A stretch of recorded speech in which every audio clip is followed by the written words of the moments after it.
पुण्यात्मा भूमत्सा जीवकांड की लिशा मार्गना के क्षेत्र अधिकार की अंतिम गाथा 544 नंबर की जो गाथा है उसमें आचार्य भगवान उपपाद की अपेक्षा क्षेत्र अधिकार जिसकी कल हम लोगों ने चर्चा काफी विस्तृत की है। अब कैसे है उसके बारे में बताते वो देख रहे हैं। गाथा को देखते हैं उसके पहले मैं याद दिला दूं आपको कि आचार्य भगवान यहाँ पर मुख्यतः से नाना जीवों की अपेक्षा से जो उपपाद क्षेत्र बनता है उत्कृष्टता से उसकी चर्चा कर रहे हैं।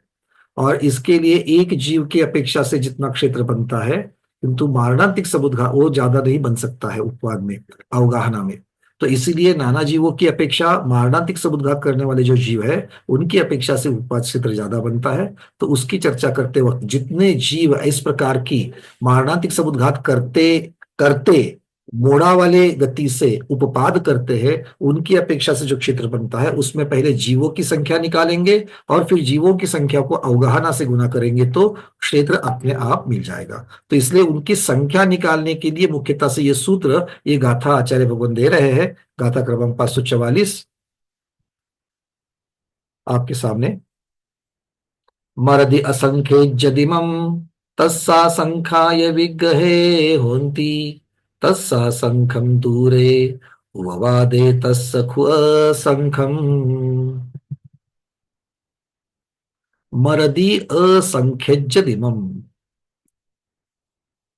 किसकी अपेक्षा से वर्णन चल रहा है तो विशेषार्थ में बताया गया है कि सौधर्म और ईशान स्वर्ग में जो ये स्वर्ग युगल है 31 पटल में असंख्यात देव रहते हैं। उन असंख्यात देवों की जो संख्या है उसको पल्य का असंख्यात व भाग जो होता है जो भी असंख्यात होता है तो उस वाले असंख्यात से अगर हम लोग भाग करेंगे तो सौधर्म इंद्र जी की जो सौधर्म इंद्र की जो संख्या है उसमें जो संख्या के असंख्यातवे भाग प्रमाण जो है वो जीव मरते हैं।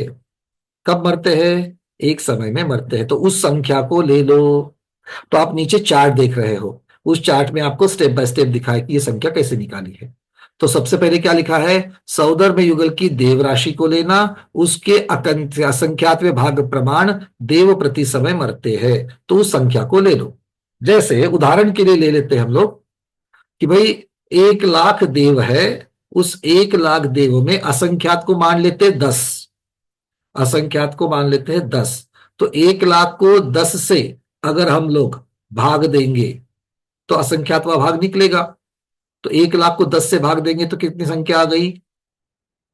10,000 आ गई। तो इसका मतलब है 1 लाख संख्या जो देवों की है सौधर्म युगल में उसमें से 10,000 प्रति समय मरते हैं ऐसा समझ लो। तो जो 10,000 प्रति समय मरते हैं अब मरने के पश्चात वो उसमें से कोई रुजुगति से जाएंगे कोई मोड़े वाली गति से जाएंगे। आया ना? कहा जाएंगे? अपने नए नए भाव में नए शरीर को धारण करने के लिए। तब आचार्य भगवान कहते हैं इनमें से बहुभाग। इनमें से मतलब किनमें से? वो जो संख्या मरने वालों की आई थी अपने उदाहरण में अंक संतृष्टि में 10,000। तो उस 10,000 में से बहुभाग मोड़े वाली गति से उत्पाद करते हैं बहुभाग जो है वो। तो 10,000 में से बहुभाग मतलब 90% मान लो तो 9,000 हो गए। तो 9,000 जो देव है वो क्या करते हैं? मोड़े वाली गति से उपपाद करते हैं। ठीक है। अब ये 9 में से भी असंख्यात बहुभाग 9 में से भी असंख्यात बहुभाग। असंख्यात क्यों कहा? क्योंकि ये जीवों की राशि असंख्यात होती है। तो उनमें से बहुभाग तो 9,000 का बहुभाग निकालना। तो 9,000 का बहुभाग हम लोग 8,000 निकालते हैं। तो ऐसे 8,000 जीव कौन से हैं? तो आचार्य कहते हैं कि 8,000 जीव जो है वो मारणांतिक समुद्घात करके उपपाद करने वाले हैं। कौन से है? 8,000 जीव मारणांतिक समुद्घात करके उपपाद करने वाले हैं। अब उनमें से कोई नजदीक में उपपाद करता हो कोई दूर में उपपाद करता हो मारणांतिक समुद्घात के साथ में। तो आचार्य भगवान कह रहे कि वो जो समुद्घात करने वालों की जो चर्चा आई थी उनमें से असंख्यातवा भाग प्रमाण दूर मारणांतिक समुद्घात करते हैं। मतलब 8,000 जो आए थे और असंख्यात हमने कितना किया है? 10। तो 8,000 में से 10 8,000 को 10 से भाग करेंगे तो असंख्यात भाग आएगा। तो कितना हो जाएगा? 800। मतलब 8,000 में से 800 जो है वो दूर मारणांतिक समुद्घात करके उपपाद करते हैं। समझ में आ रही ना बातें? ज्यादा कठिन तो नहीं है, अगर मेरे साथ में चलोगे बस में तो अपने आप समझ में आएगी। तो 800 आ गए। अब ये 800 जो आ गए, इनका भी असंख्यात व भाग प्रमाण जीव जो है, इनमें से भी असंख्यात व भाग प्रमाण जीव जो है वो समुद्घात के समय में मृत हो जाते हैं। अच्छा, ये पहले जो मैंने कहा था कि मारणांतिक समुद्घात करके उपपात करते हैं, ऐसा नहीं कहना, मारणांतिक समुद्घात करने वालों की संख्या है वो। तो अब कहते हैं कि वो जो दूर मारणांतिक समुद्घात करने वाले आते हैं, उनमें से असंख्यात व भाग प्रमाण, मतलब 8,000 को भी 80 कर लेना, 10 से उसको डिवाइड करेंगे, भाग लगाएंगे तो 80 आ जाएंगे। तो उसका 80 कितने हो जाएंगे, वो मृत होकर के उपपाद करते हैं। मतलब क्या है कि ये जो 80 जीव है, वो 1 लाख में से 80 जीव जो है, वो 80 जीव यहां पर मोड़े वाली गति से मारणांतिक समुद्घात करके उपपाद करते हैं। तो इस प्रकार से एक संख्या निकालने के लिए आचार्य भगवान ने एक तरीका बताया है। क्लियर है? पहले अटेम्प्ट में तो क्लियर नहीं होगा, बस थोड़ा बहुत तो समझ में आ गया कि कुछ तो चर्चा चल रही है। ठीक है, फिर से समझाता हूं, फिर से समझ लेना। आप आपके अपने पास अगर कॉपी पेन है तो कॉपी पेन में अंक संदृष्टि कराते रहना, है ना। अगर कॉपी पेन नहीं है तो क्या कहना, अकलंक भगवान की जय, ऐसा जरूर बोल देना। ठीक है, चलो। हाँ, तो कॉपी पेन में क्या करेंगे, तो आचार्य भगवान ने लिखा है सौधर्म युगल की देव राशि। सौधर्म युगल की देव राशि जो है उसको पहले मान लो, उसको लिखो। 1 लाख मानेंगे, सौधर्म युगल की देव राशि 1 लाख मानेंगे। और असंख्यात के लिए अंक संदृष्टि में 10 मानेंगे, असंख्यात को 10 मानेंगे। ठीक है, तो अब कह रहे हैं कि सौदर बेंगल की देव राशि जो 1 लाख ली है, उसके असंख्यातवें भाग प्रमाण, मतलब उस राशि को 10 से भाग देना है। तो अब दूसरे लाइन पर लिख देना, सौधर्म युगल की देव राशि का असंख्यातवा भाग प्रमाण मोड़े वाली गति से जन्मते हैं, या मोड़े वाले गति से उपपाद करते हैं, जो भी लिखना चाहो। तो अपने अंक संदृष्टि में कितना हो गया, 1 लाख डिवाइडेड बाय 10, तो उत्तर आ गया 10,000। ठीक है, वो सामने अंक संदृष्टि कर देना उसकी। चलिए, अब तीसरी लाइन में, इनका असंख्यात बहुभाग प्रमाण जीव मारणांतिक समुद्घात करते हैं।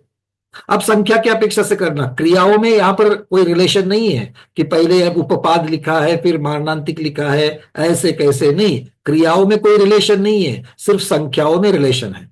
ठीक है, चलिए अब संख्या बता रहे हैं, असंख्यात बहुभाग प्रमाण जीव मारणांतिक समुद्घात करते हैं। तो लिखो, अब ये लिखा आपने, उसके सामने लिख लो, बहुभाग निकालना है ना। तो किसका निकालना है, 10,000 का बहुभाग, बहुभाग में ब्रैकेट में लिख देना 90%। 90%, तो कितनी संख्या आ जाएगी, 9,000 आ जाएगी, इज इक्वल टू 9,000। सामने 9,000 लिख देना।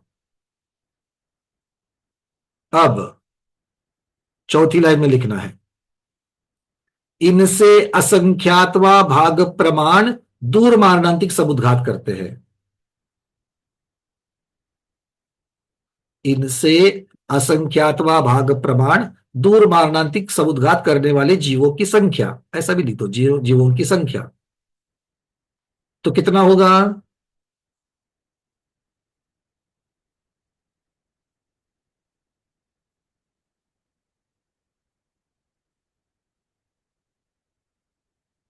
सब कहां तक आए, तीसरे में आए कि चौथे में आए, जरा पहले से बता देना। स्मिता दीदी क्या क्या लिखा है,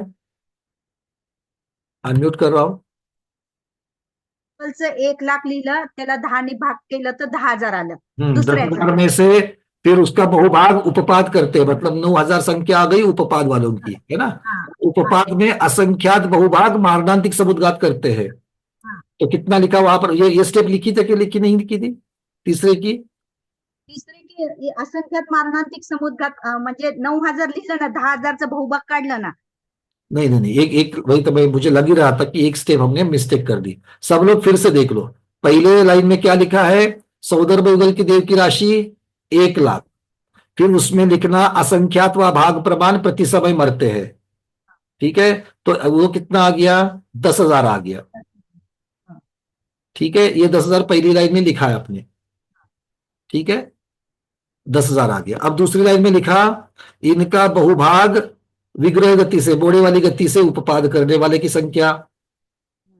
तो कितना आ गया वो, 10,000 का बहुभाग मतलब 90% करके 9,000 आ गया। दूसरी लाइन में 9,000 आ गया। अब तीसरी लाइन में, इनसे असंख्यात बहुभाग जीव मारणांतिक समुद्घात करने वाले हैं, ये तीसरी लाइन में लिखा। तो किससे 9,000 का बहुभाग निकालना है। तो 9,000 का बहुभाग कितना होता है, 8100। 8,000 लिख लो मोटा मोटी में। ठीक है, 8100 लिख लो, कोई बात नहीं, 8,100। तो असंख्यात बहुभाग प्रमाण जीव मारणांतिक समुद्घात करते ही तीसरी लाइन में लिख दिया। आके अंक संदृष्टि में लिखना 9,000 के 90%, तो हो जाएंगे 8100, 8,100। चलो, सबका हो गया 3 लाइन लिख करके। अब चौथी लाइन पर चलना। चौथी लाइन में क्या लिखेंगे, इनसे असंख्यातवा भाग प्रमाण दूर मारणांतिक समुद्घात करने वालों की संख्या। दूर शब्द को थोड़ा सा हाईलाइट कर देना, दूर मारणांतिक समुद्घात करने वालों की संख्या। अभी असंख्यातवा भाग है, मतलब क्या होगा,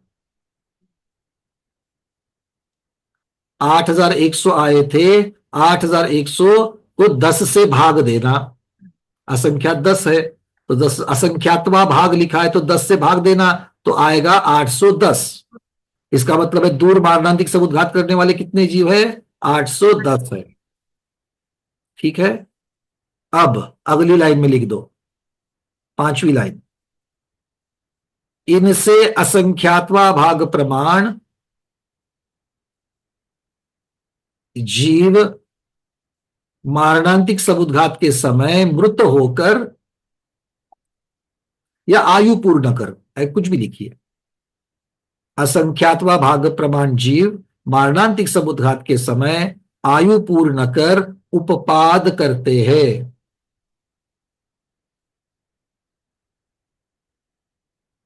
तो कितने आ जाएंगे, अब 810 को 10 से भाग देना है, असंख्यातवा भाग कहा है, 810 को 10 से भाग देना अंक संदृष्टि में, तो कितना आएगा, 81। तो जब 1,00,000 सौधर्म ईशान स्वर्ग के देव को पकड़ लो, तो उसमें से 81 जीव जो है वो उपपाद की अपेक्षा से उत्कृष्ट क्षेत्र बनाएंगे।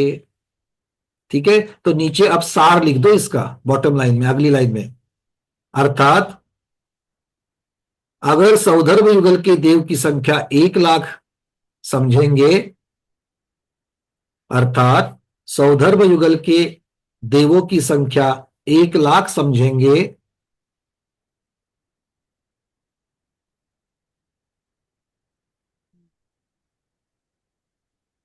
तो 81 जीव, तो 81 जीव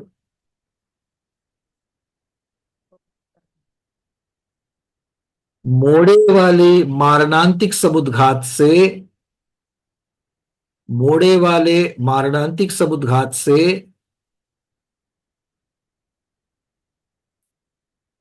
उपपाद करके, उपपाद करेंगे, या उत्कृष्ट उपपाद करेंगे, ऐसा लिख दो, या उपपाद करेंगे, चलो उपपाद करेंगे, ठीक है, उपपाद करेंगे। ठीक है, अतः अगली लाइन में लिखना, अतः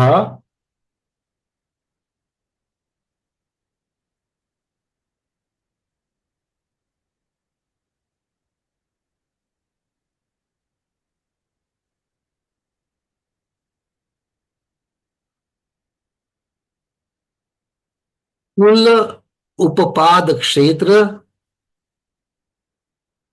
अतः कुल उपपाद क्षेत्र इज इक्वल टू, उसके आगे बराबर 81, ब्रैकेट पे लिखना उपरोक्त जीवराशि 81, अर्थात उपरोक्त, उपरोक्त मतलब ऊपर जो कही गई है वो 81 राशि, वो राशि गुना, उसको गुणाकार करना है एक जीव संबंधी उपपाद क्षेत्र।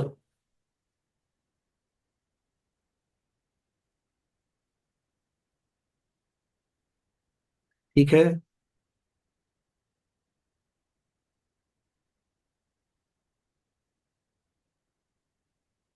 क्लियर है।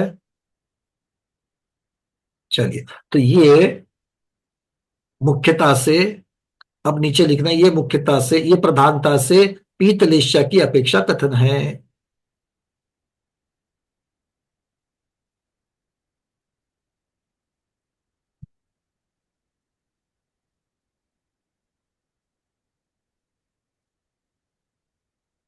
पद्मलेशा का कथन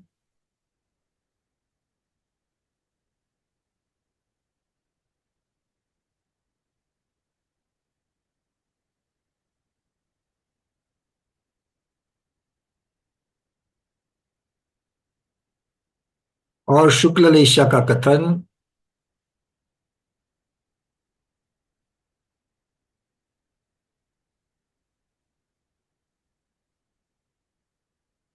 इसी प्रकार करना।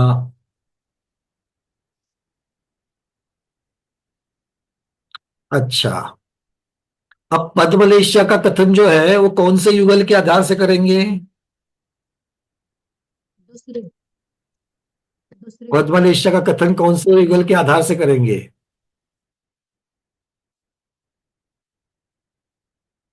कौन कहेगा? अरविंद जी बताइए।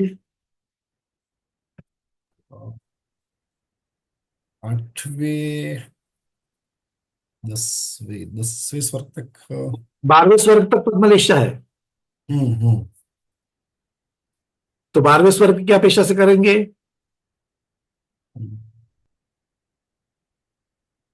12वें या 16वें, मुझे थोड़ा नहीं, कॉन्फिडेंस नहीं। 12वें के ऊपर तो शुक्ललेशा है नियम हाँ से, 11वें 12वें तक तो पद्मलेशा है। हाँ, बराबर।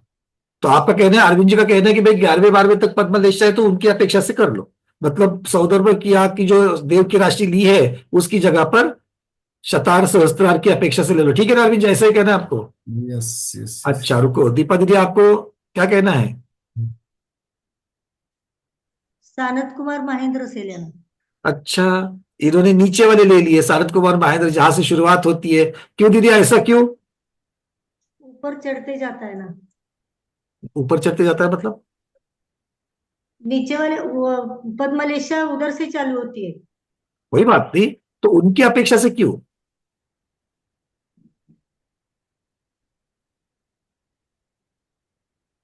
जघन्य, मध्यम, उत्कृष्ट ऐसा पर चल रहा है लेशा बोल का, के। कोई बात नहीं, सारे पद्मलेशा की अपेक्षा से ही तो वर्णन आ रहा है, तीसरे से लेकर के 12वें स्वर्ग तक तो सभी पद्मलेशा वाले हैं।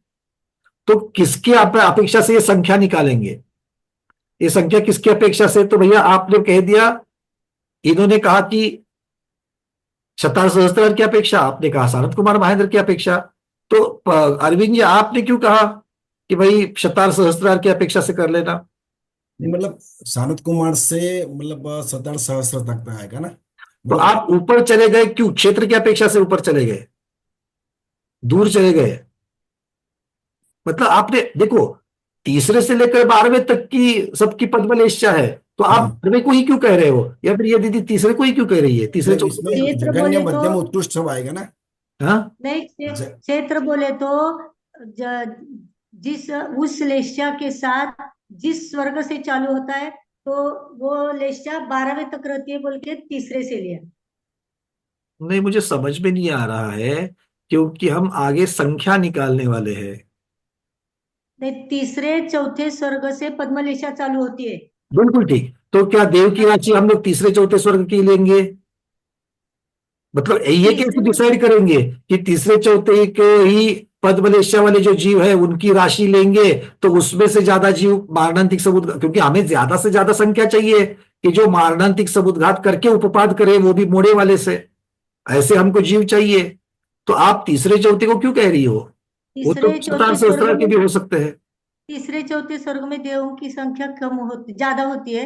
बस ये कारण है, ज्यादा संख्या नीचे की वाले चर्चा कर रहे हैं और आपको निकालना है कि ये सारे के सारे पूरे पद्मलेशा के क्षेत्र में जहां जीव ज्यादा होंगे वही तो ज्यादा का प्रमाण मिलेगा ना। कम का प्रमाण, कम की अपेक्षा से प्रमाण कैसे निकालोगे? बात समझ में आ रही है? हमें ज्यादा से ज्यादा जीवों की संख्या निकालनी है। तो जहां पर अगर 1 लाख लोग होंगे, 1 लाख की अपेक्षा से उत्कृष्ट का प्रमाण मिलेगा, या 200-300 है उसकी अपेक्षा से उत्कृष्ट का प्रमाण मिलेगा। अरविंद जी समझ में आ रही है बातें? हाँ, क्योंकि हम संख्या निकाल रहे हैं और ऊपर ऊपर ऊपर के स्वर्गों में संख्या कम कम कम होती जाती है। इसीलिए अगर पद्मलेशा की अपेक्षा से निकालना है तो सौधर्म और सारथ कुमार और महेंद्र की अपेक्षा से निकालना पड़ेगा। नीचे लिखो अब लाइन में, ये भूल जाओगे, ये पीडीएफ में नहीं लिखा है। पद्मलेश जीव सानत कुमार महेंद्र युगल में सबसे ज्यादा होते हैं।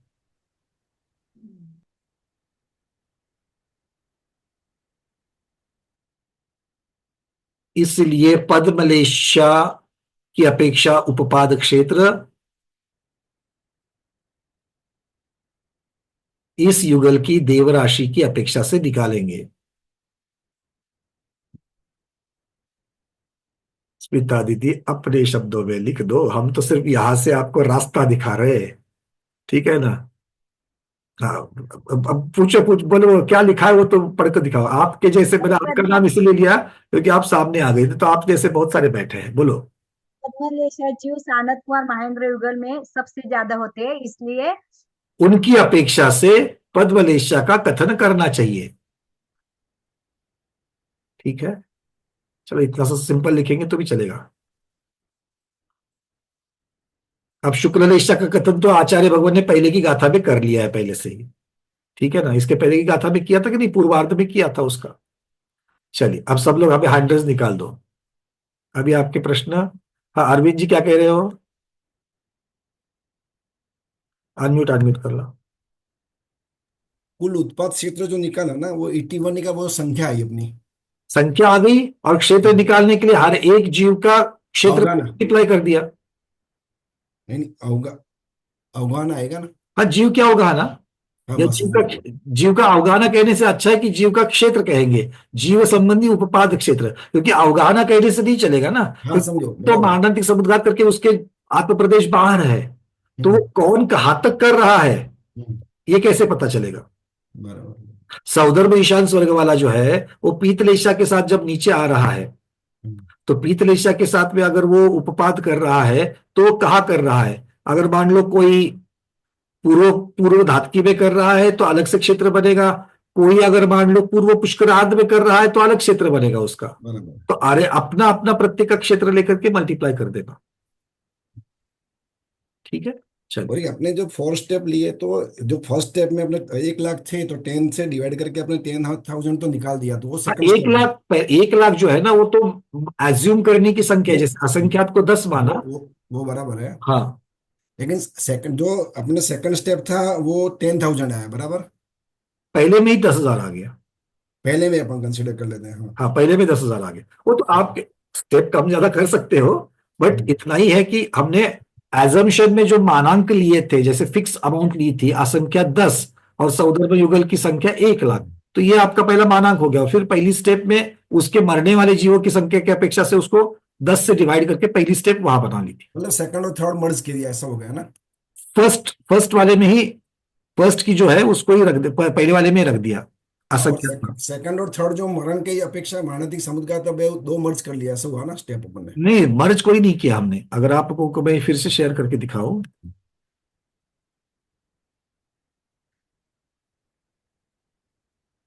एक्सटेंड किया क्या नहीं किया ये प्रश्न होना चाहिए, मर्ज नहीं किया। ये देखो, पहले वाले में क्या लिखा है, यहां पर आपको टोटल 5 स्टेप्स है, क्योंकि 5वें स्टेप में आपको संख्या मिल जाती है 81 आएगी, बराबर। है ना? तो पहले वाले में ही हमने क्या किया, सौदर्भ युगल की देवराशि और उसका असंख्यात्वा भाग प्रमाण, ये दोनों को एक ही में बता दिया। बराबर है। अगर हो सकता है किसी का यहाँ पर 2 स्टेप हुए हो, 2 हुए तो 6 आ जाएगी। मैं तो वो 10,000 आ गया अपने पास बराबर हाँ, फर्स्ट वो स्टेप। 10,000 आ गया। हाँ। दूसरे वाले में 9,000 आ गया। हम्म। तीसरे वाले में 8100 आ गया। हाँ। चौथे वाले में 810 आ गया। हम्म। और पांचवे वाले में 81 आ गया। ओके ओके बराबर। ठीक है, चलिए। इसीलिए आगे वाले चार्ट में अगर देखेंगे तो उपरोक्त पद्धति से पीतलेशागत उपपाद जीवों का प्रमाण मिलेगा। पीतलेशा का उपपाद क्षेत्र कैसे निकालेंगे? तो पीतलेशा मतलब अभी सौधर्म युगल की अपेक्षा से पीतलेशा ले ली है, क्योंकि वही तक तो पीतलेशा है। क्यों? क्योंकि भवनंतरिक की अपेक्षा से निकालेंगे तो कितना निकलेगा? भवनंतरिक की अपेक्षा से कितना क्षेत्र बन सकता है ज्यादा से ज्यादा, बताओ? पीतलेशा के साथ में अगर भवनंतरिक वाला जीव की अपेक्षा से, क्यों सौधर्म ईशान स्वर्ग के क्यों लेना? भवनंतरिक में भी तो पीतलेशा होती है, वो भी तो मारणांतिक समुद्घात करते हैं, तो उनकी अपेक्षा से क्यों नहीं लेंगे? कौन बताएगा? हाँ, विजयलक्ष्मी दीदी बताओ, क्यों नहीं लेंगे उनकी अपेक्षा से? क्योंकि उधर दोनों है ना, सभी लेशा है उधर, खाली पीत लेशा नहीं है उधर, दूसरे भी लेशा है ना, मतलब भवनंतरिक में तो पीतलेशा ही है। हाँ पीत लेशा है, पर उधर मिथ्या दृष्टि होते हैं तो फिर क्या हुआ? पीतलेशा ही है दीदी। अरे अरे अरे, ऐसा नहीं करना। भवनंतरिक सम्यक दृष्टि, अरे आप लोग ना सम्यक दृष्टि को बड़ा सर पर बिठाते हो। बिठाना चाहिए, किंतु मिथ्या में नहीं बिठाना चाहिए। ठीक है, सम्यक दृष्टि हो मिथ्या दृष्टि हो तो भी पीतलेशा ही होती है, तो भी पीतलेशा ही होती है। देखो वहां पर वो अभिषेक पूजन करेगा, वो पूजन आदि करेगा, किंतु वो श्रद्धांग रखेगा कुल देवता मान करके, सम्यक दृष्टि वितराग भगवान मान करके करेगा। पर वो जो भाव जो हो रहे हैं उसकी उसकी भी तो भक्ति होती है, तो उसकी भक्ति से वो पीतलेशा बन जाती है। तो पीतलेशा बनने में सम्यक तो मिथ्या तो फर्क नहीं करता। ऐसा होता तो फिर मिथ्या दृष्टि की तो सिर्फ काली कलुटी लेशा होती, नहीं तो कपोत लेशा हो जाती है कि नहीं है? बट मिथ्यात्व गुणस्थान में तो छव लेशा शुक्ल लेशा तक बन जाती है। तो इसीलिए हमेशा याद रखना कि मिथ्या दृष्टि की अपेक्षा से लेशा कभी नहीं कहना। लेशा प्रकरण चारित्र की अपेक्षा से चलेगा, कषाय की अपेक्षा से चलेगा। ठीक है, और देवों में कषाय जो है वो मंद होती है, मंद मंदतर मंदतम, ये 3 प्रकार की लेशा कषाय हो जाती है, इसको समझना। चलो ये तो फिर चारित्र के हिसाब से लिए तो फिर वो नीचे के देव में भुवनात्रिक में जरा सा कम रहता है, इसके लिए तो इधर उधर उनका की पीतलेशा है तो उनकी अपेक्षा से क्यों नहीं लिया, ये हमारा मूल प्रश्न है। क्यों नहीं लिया? क्यों? एक्चुअली उधर देवों की संख्या कम नहीं, ज्यादा है, भुवनात्री में तो ज्यादा अरे हाँ, बहुत ज्यादा है, हाँ ज्यादा है बहुत। अच्छा, बहुत उसमें चलो सबसे ज्यादा तो ज्योतिषवासियों की संख्या है, कल्पवासियों से भी ज्यादा है ना? ज्योतिषवासियों की, सब देवों में सबसे ज्यादा संख्या ज्योतिषवासियों की है, और ज्योतिषवासी मध्यलोक में है, उनकी भी तो पीतलेशा है, तो उनकी अपेक्षा से क्यों नहीं कहा? सब क्षेत्र के अपेक्षा से लिया है क्या? क्योंकि क्षेत्र बढ़ता है ना कैसे? क्योंकि भुवनात्रिक वगैरह मध्यलोक में ही आते हैं, और ये जरा ऊपर आते तो क्षेत्र ज्यादा होता है, इसकी वजह से। वैसे हाँ, बिल्कुल ठीक कहा आपने। क्यों? क्योंकि ये देव है और मारणांतिक समुद्घात करके उपपाद करना है, तो ये अगले जन्म में कहा जन्मेंगे? देवों में तो नहीं जन्मना इन्होंने जन्मना तो मध्यलोक में ही। मध्यलोक में ही जन्मना है। तो अगर मध्यलोक में जन्मना है तो भवनत्रिक वाले या तो मध्यलोक में है, तो मध्यलोक से मध्यलोक में जन्मेंगे तो ऐसा कितना क्षेत्र बनेगा? क्षेत्र कम। अच्छा, दूसरी बात, मध्यलोक से नीचे अधोलोक में जो है खरभाग पंखभाग में, वो कितना कुछ कुछ हजार कुछ लाख योजन नीचे है, राजू में भी नहीं है, कुछ लाख योजन में नीचे है, तो उनसे ऐसा कितना क्षेत्र बनेगा? कुछ लाख योजनों का क्षेत्र बनेगा। आ रही बात समझ में? और क्षेत्र हमेशा घनाकार होता है, इसको भी समझ लेना। आगे इसको और भी जब प्रसंग आएगा तो हम उसके ऊपर ज्यादा प्रकाश डालेंगे, घनाकार क्षेत्र की अपेक्षा से। ठीक है, क्योंकि आज प्रभु जी आए क्या, बहुत बरसों से एक प्रश्न जो था उस प्रश्न का आज समाधान होने जाने वाला है। बहुत बरसों से बहुत जगह पर चर्चा चल रही थी और आज चिंतन में उसका उत्तर मिल गया। खैर, तो उसकी चर्चा आगे आएगी, स्पर्शन में, शुक्ल लेशा के स्पर्शन में करेंगे। हाँ, प्रभु जी आ गए हैं, शुक्ल लेशा के स्पर्शन में उसकी चर्चा करेंगे। तो आप का मतलब ये है कि आपको कितना क्षेत्र बन रहा है मारणांतिक समुद्घात, और उसमें से दूर मारणांतिक करने वाले हमको जीव चाहिए। तो भवनत्रिक वाले जो है, चूंकि मरकर में मनुष्य या तिर्यंश में जन्म लेंगे, इसीलिए उनकी अपेक्षा से दूर मारणांतिक नहीं बनेगा। तो किसकी अपेक्षा से दूर मारणांतिक बनेगा? तो जो हमसे 1.5 राजू दूर है, क्योंकि सौदर में ईशान मर करके कहा जन्म ले सकते हैं? एक तो मनुष्य बनेंगे मध्य लोक में। अढ़ाई द्वीप में, और तिर्यंश बने तो पूरे स्वयंभू रमण तक जा सकते हैं। भोग भूमि में तो जन्मेंगे नहीं, देव मर करके भोग भूमि में नहीं जन्मते हैं। तो देव मर करके या तो मनुष्य होंगे या तो तिर्यंश होंगे। अगर मनुष्य हुए तो कहाँ होंगे? अढ़ाई द्वीप में ही होंगे, और तिर्यंश होंगे तो स्वयंभू रमण द्वीप तक, समुद्र तक जाएंगे। तो आप घनाकार क्षेत्र कितना होगा इसको देख लो पहले, नाना जीवों की अपेक्षा से। अगर कोई जीव पूरे के पूरा जो, अच्छा, सौदर में ईशान स्वर्ग युगल जो है, वो ऊंचाई में तो आपने 1.5 राजू बता दिया, चौड़ाई और मोटाई में कितना है? घनाकार निकालना है हमको। ध्यान से सुनो, बहुत इंपॉर्टेंट प्रकरण चल रहा अभी है। ऊंचाई तो आपने 1.5 राजू बता दी, बट हमको लंबाई, सिर्फ ऊंचाई नहीं चाहिए, मोटाई और चौड़ाई भी तो चाहिए, चौड़ाई और लंबाई भी तो चाहिए। वो कितना है सौदर्भ युगल का? हाँ, विजयलक्ष्मी दीदी। 45 योजन इंटू 1। हाँ, फुल ऐसा मध्य लोक 45, स्वयंभू रमण पूरा 45 योजन का है ना। 45 कहा, 45 नहीं है, 45 में तो अढ़ाई नहीं पा जाएगा। और एक प्रमोद जी, आप कहा तो ऊपर बोलिए। ये एक राजू इंटू 1.5 राजू। बिल्कुल सही, 1.5 राजू ऊंचाई हो गई, किंतु फैला कहां तक है? सौदर्भ ईशान के जो विमान है वो कहां तक फैले हैं? अरे पूरे के पूरे मध्यलोक में फैले हुए हैं। जो श्रेणीबद्ध विमान है, जो प्रकीर्णक विमान है, वो पूरे के पूरे मध्यलोक में फैले हुए हैं। इंद्रक विमान सिर्फ वहां पर है, 45 लाख योजन का अढ़ाई द्वीप के विमान। कौन सा? पहले पटल का पहला रूजो विमान जो है वो। थोड़ी सी भूगोल समझ में आ रही है? सुदर्शन मेरु, उसके ऊपर एक बाल प्रमाण से पहले पटल का पहला इंद्रक विमान, फिर श्रेणीबद्ध 4 दिशा में आएंगे, उनमें प्रकीर्णक आएंगे। तो श्रेणीबद्ध विमान भाई एक के बाद एक, एक के बाद एक, एक के बाद एक के बाद है कि नहीं है? तो वो जो विमान है वो कहां तक फैले हुए हैं? श्रेणीबद्ध विमान कहां तक फैले हैं? अरे वात वलय तक फैले हैं। और वात वलय वहां से एक दिशा में, मतलब 2 दिशाएं जो है उसकी अपेक्षा से, वात वलय मिलेगा क्या उसको? मैंने वात वलय बोल दिया, वात वलय मिलेगा क्या उसको? अब आप लोग भी हाँ बोल रहे हो, वात वलय मिलेगा? मध्यलोक से बाहर होगी क्या द्वीप सागर? और त्रस नाली के बाहर त्रसजीव जाएंगे क्या? तो सौदर्भ युगल के देव त्रस है कि स्थावर है? प्लस त्रस है। अगर वो त्रस है तो एक राजू के बाहर जाएंगे क्या? नहीं नहीं जाएंगे। जाएंगे। तो मध्यलोक भी एक राजू है, और एक राजू में जाकर के कहीं पर भी उनको चारों दिशाओं में अगर जाओगे, किसी भी दिशा में आप जाओगे तो भी उनको वात वलय मिलने वाला है क्या? वात वलय नहीं मिलने वाला है। तो त्रस नाली की जो बॉर्डर है वहां तक, मतलब मध्यलोक की जो बॉर्डर है वहां तक जाएंगे। तो स्वयंभू रमण समुद्र के ऊपर भी उनके विमान है। तो वहां से 1.5 राजू ऊंचाई, 1 राजू चौड़ाई, 1 राजू मोटाई, तो कितना हो गया? 1.5 गुना 1 गुना 1। तो कितना घनाकार क्षेत्र बन गया? 1.5 राजू घन, या 1.5 घन राजू। फिर डॉक्टर शैला दीदी समझ में आ गई बात?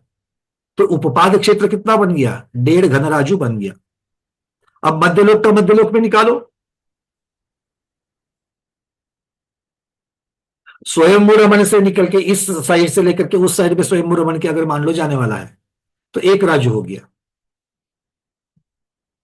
कितना हो जाएगा? कितना भी करो तो कितना हो जाएगा?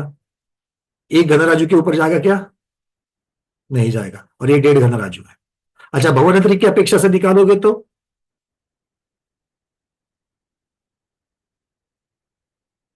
क्योंकि जहां पर योजनों में आएगा, क्योंकि ऊंचाई उतनी बनेगी नहीं, ऊंचाई 1 राजू बनेगी क्या? 1 घन राजू भी नहीं बनेगा अगर मनुष्य त्रियंज की अपेक्षा से निकालेंगे तो।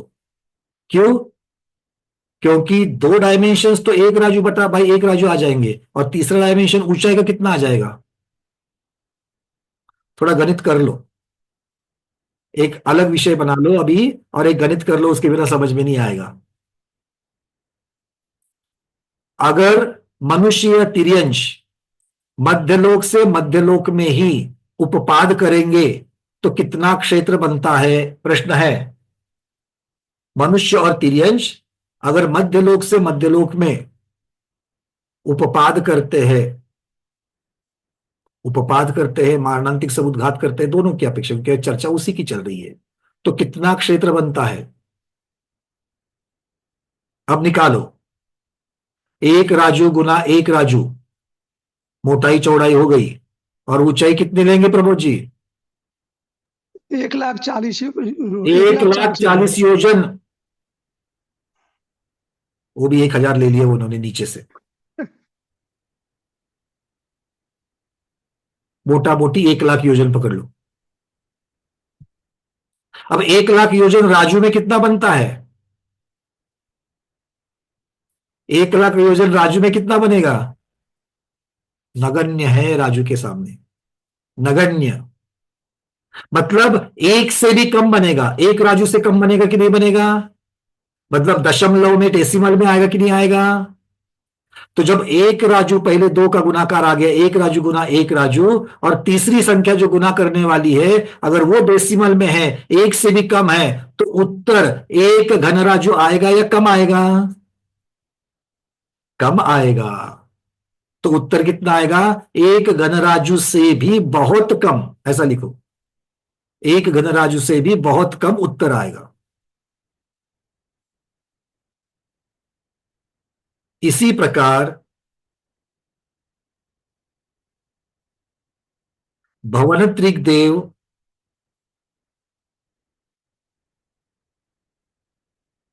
का उपपाद क्षेत्र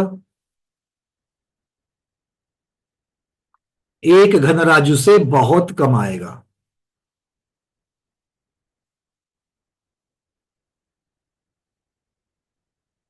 एक घन राजू से बहुत कम आएगा।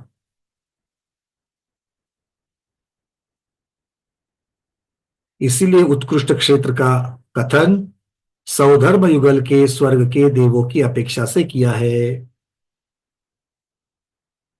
ठीक है। अच्छा, ये बात तो हो गई शुभलेशा की अपेक्षाओं से। तो उपपाद क्षेत्र क्या सिर्फ शुभलेशाओं के साथ बनता है? क्यों भाई? उपपाद क्षेत्र क्या सिर्फ शुभलेशा के साथ बनेगा या अशुभलेशा के साथ भी बन सकता है? उपपाद क्षेत्र मारणांतिक समुद्घात करने वाले जीव जो है उसकी जो फैलने वाली है, क्या सम्यक दृष्टि है, मिथ्या दृष्टि है, शुभलेशा वाला है, अशुभ, किसी के साथ भी हो सकता है। तो ये तो आपने शुभलेशा की अपेक्षा से सारा वर्णन निकाल दिया। तो अशुभलेशा के साथ में मारणांतिक समुद्घात, केंद्रीय जीव भी तो मारणांतिक समुद्घात कर रहे हैं, तो उनकी अपेक्षा से क्षेत्र कितना बनेगा दीपा दीदी? उनकी अपेक्षा से क्षेत्र कितना बनेगा? सर्वलोक बनेगा। संपूर्ण लोक बनेगा। नाना जीवों की अपेक्षा से संपूर्ण लोक बनेगा, क्योंकि अनंत लोक, अनंत जीव जो है तीनों लोक में फैले गए हैं, और उन सब की अपेक्षा से अगर क्षेत्र को जोड़ते जाएंगे तो तीनों लोक बन जाएगा। तो अशुभ लेश्या की अपेक्षा से उपपाद क्षेत्र कितना बनता है? संपूर्ण लोक बन जाएगा। ठीक है, बातें समझ में आ रही है उपपाद क्षेत्र में? तो जो ये त्रसनाली की अपेक्षा से, जितना देवों की अपेक्षा से, मनुष्य तिर्यंश की अपेक्षा से जो वर्णन आ रहा है वो मुख्यतः से शुभलेश्या की अपेक्षा से है। अशुभ लेश्या की अपेक्षा से नाना जीवों की अपेक्षा उपपाद क्षेत्र सर्वलोक बन जाएगा। ये बात जिसके समझ में नहीं आई वो हैंड रेस करो, बाकी सब लोग हैंड रेस निकाल दो। डॉक्टर महीना दीदी, आपका हैंड रेस है तो निकाल दिया, चलो। नीना दोषी दीदी, क्या समझ में नहीं आया?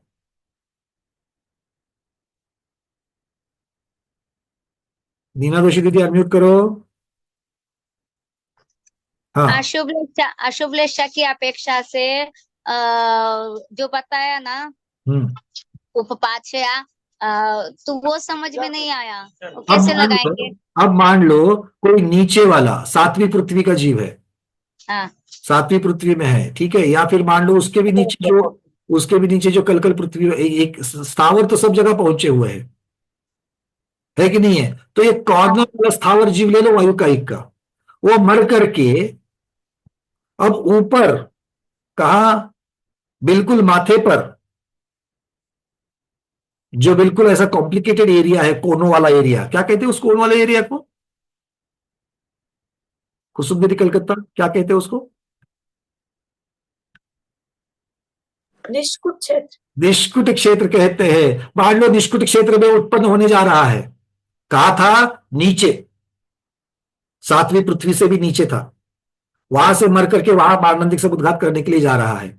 अब बोलो कहां से कहां जा रहा है? तो अशुभ लेशा के साथ जाएगा कि नहीं जाएगा? नीना दीदी, एक केंद्रीय जीव है, कौन से लेशा के साथ जाएगा? नीना दीदी का संपर्क टूट गया क्या? अनम्यूट कर रहा हूं दीदी, फिर से बोलो। हाँ हाँ, अशुभ लेशा के साथ है ना? तो अशुभ लेशा के साथ में कितना बड़ा उसका क्षेत्र बनेगा? ये तो एक जीव की चर्चा करी। हाँ एक जीव मर के कहा, अशुभ लेशा के साथ मर के कहा कहा कहा कहा उत्पन्न हो रहे हैं, बराबर है है ना? तो उसकी अपेक्षा हाँ। सर्वलोक बन जाएगा। आ गया समझ। चलिए, बहुत बड़ी बात। और इतना ही नहीं, कोई हाँ।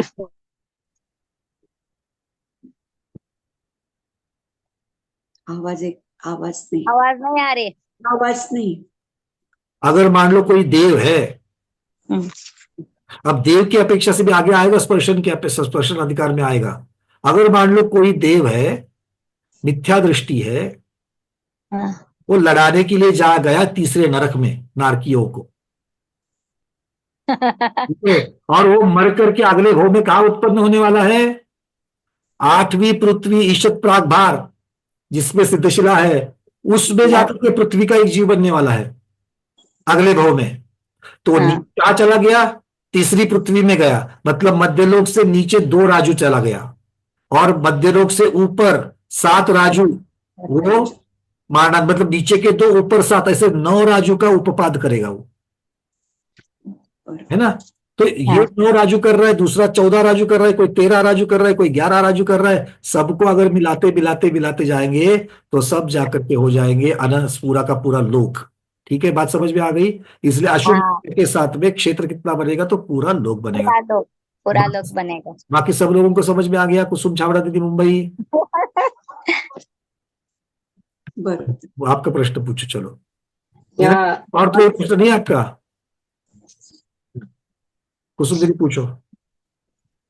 भैया 1 लाख से अपने 10 से डिवाइड किया, असंख्यात को अपने अरे 10 आप अभी माना तो गणित में अटको गया, गणित में क्यों अटक रही हो? हमने 5 अलग अलग इतना सिंपल बताया था पहले वाले में।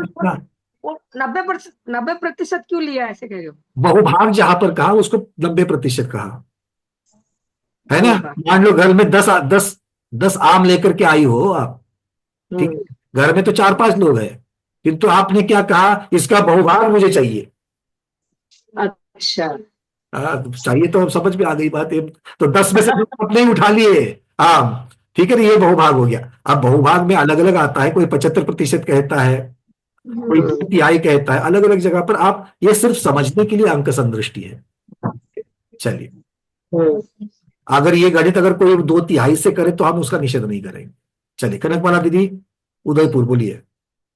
वैद जी निकोदिया जी भी मानसिक समुद्घात करते हैं क्या?